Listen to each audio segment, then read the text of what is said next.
नमस्कार, स्वागत है आपका ओनली न्यूज़ 24x7 में। इससे पहले कि हम आपको खबर बताएं, आपसे अनुरोध है कि आप इस खबर को अधिक से अधिक शेयर कर दें। नई तकनीकी अपनाए किसान, 4 गुना बढ़ेगा प्रोडक्शन। कृषि कार्यक्रम में बोले सीएम योगी। लखनऊ में आयोजित कृषि भारत 2024 कार्यक्रम में मुख्यमंत्री योगी आदित्यनाथ ने कहा कि किसानों को खेती के लिए नई तकनीकी अपनानी चाहिए। इससे प्रोडक्शन 4 गुना तक बढ़ेगा। उत्तर प्रदेश के मुख्यमंत्री योगी आदित्यनाथ ने कहा कि किसानों को प्रोडक्शन बढ़ाने के लिए नई तकनीकों को अपनाना चाहिए। लखनऊ में आयोजित कृषि भारत 2024 कार्यक्रम में मुख्यमंत्री योगी आदित्यनाथ ने कहा कि हमारा ध्यान उन्नत प्रौद्योगिकी के साथ कृषि क्षेत्र को आगे बढ़ाने पर होना चाहिए। देश में कई कृषि जलवायु क्षेत्रों को देखते हुए प्रत्येक राज्य अलग अनुभव लाता है। हम एक दूसरे से बहुत कुछ सीख सकते हैं। एक न्यूज एजेंसी के मुताबिक योगी सरकार ने 4 दिवसीय कृषि और तकनीकी कार्यक्रम में किसानों की आय बढ़ाने के लिए खेती को बिजनेस के साथ इंटीग्रेट करने और आधुनिक तकनीकी को नियोजित करने के महत्व पर प्रकाश डाला है। बिना कोल्ड स्टोरेज के 6 महीने तक सुरक्षित रहेंगे खाद्यान्न। केमिकल फर्टिलाइजर पर डिपेंडेंसी को कम करने का सुझाव। मुख्यमंत्री ने कहा कि हालांकि राज्य में भारत की आबादी का 17% 25 करोड़ और देश की खेती योग्य आय भूमि को केवल 11% हिस्सा है, लेकिन यह कुल कृषि उत्पादन में 20% का योगदान देता है। उन्होंने कहा यह उपलब्धि राज्य के प्रचुर जल संसाधनों और उपजाऊ भूमि को दर्शाती है और इसका उपयोग प्रोडक्शन को 3 से 4 गुना बढ़ाने के लिए किया जा सकता है। योगी ने कृषि लागत, केमिकल फर्टिलाइजर पर डिपेंडेंसी को कम करने और उन्हें प्राकृतिक संसाधनों से रिप्लेस करने की आवश्यकता पर भी जोर दिया है। कार्यक्रम से पहले सीएम ने नीदरलैंड के कृषि उप मंत्री जान कीस गोएट और भारत में राजदूत मारिसा जॉर्डेस के नेतृत्व में एक प्रतिनिधित्व मंडल से मुलाकात की और देश के साथ 2 समझौता ज्ञापनों पर हस्ताक्षर किए।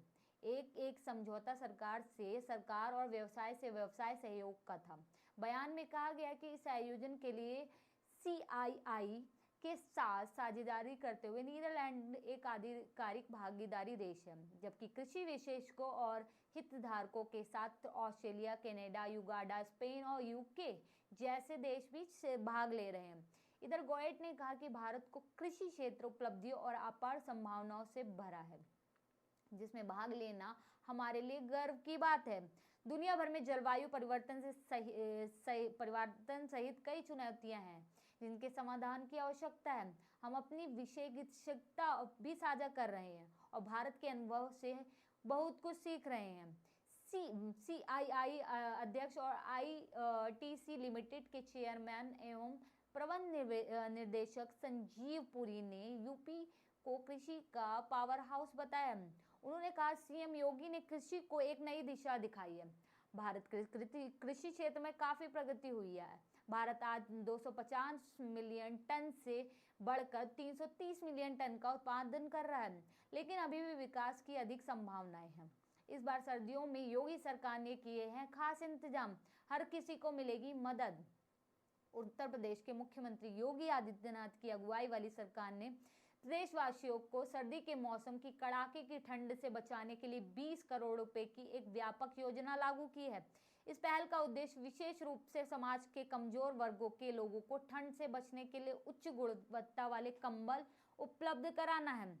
इसके अलावा बेसहारा व्यक्तियों, शरणार्थियों और ठंड से बुरी तरह प्रभावित लोगों के लिए अस्थायी आश्रय, आवश्यक भोजन, कपड़े और चिकित्सा सहायता की व्यवस्था की गई है।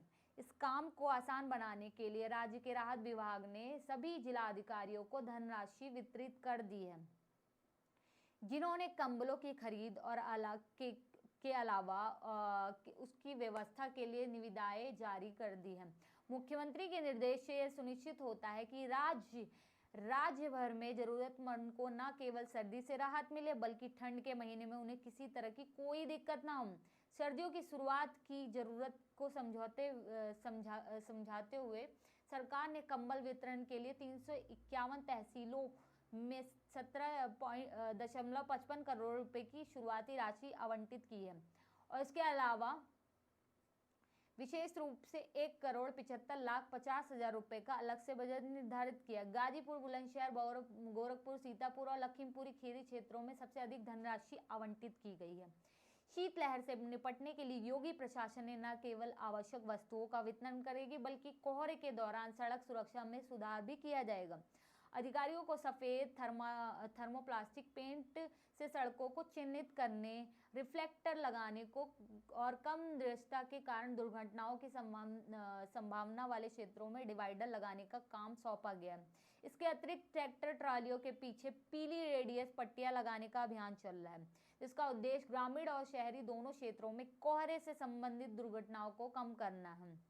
दृष्टा और पहुंच की आवश्यकता पर जोर देते हुए सरकार ने अनिवार्य किया है कि सभी रात्रि आश्रय गृह प्रशासकों की स्पष्ट पहचान, नाम और संपर्क नंबर प्रदर्शित करके स्थापित करें। जरूरतमंद लोगों को आश्रय प्रदान करने में इन सुविधाओं के अनुपालन और प्रभावशीलता को सुनिश्चित करने के लिए वरिष्ठ जिला अधिकारियों को औचक निरीक्षण का निर्देश दिया गया है। मुख्यमंत्री योगी आदित्यनाथ ने जिला मजिस्ट्रेट और तहसीलदारों सहित जितने भी जिला स्तरीय अधिकारियों को व्यक्तिगत रूप से निर्देश दिया है कि वे समाज के बेसहारा और कमजोर वर्गों की सक्रिय रूप से पहचान करें और उनकी सहायता करें। इन प्रयासों का उद्देश्य शीतलहर से होने वाली किसी भी मौत को रोकना है। सरकार का निर्देश सभी स्थानीय शासी निकायों तक फैला हुआ है, जिसमें उनसे आग्रह किया गया है कि वे जहां भी आवश्यक हो सार्वजनिक स्थानों के अलाव जलाएं। मुख्यमंत्री योगी आदित्यनाथ के नेतृत्व में उत्तर प्रदेश सरकार की 20 करोड़ रुपए की पहल सर्दियों की ठंड से निपटने के लिए एक व्यापक रणनीति को दर्शाता है। उच्च गुणवत्ता वाले कंबल वितरित करके, अस्थायी आश्रय सुनिश्चित करके और सड़क सुरक्षा को बढ़ाकर राज्य का उद्देश्य अपने निवासियों विशेष रूप से सबसे कमजोर लोगों को ठंड के मौसम की प्रतिकूलता से बचाना है। प्रशासन का सक्रिय और बहुआयामी दृष्टिकोण सभी नागरिकों के लिए कल्याण के लिए उसके समर्पण को दर्शाता है। यह सुनिश्चित करना होगा कि तापमान गिरने पर कोई भी पीछे ना छूटे। इस खबर में इतना ही। बने रहे हमारे चैनल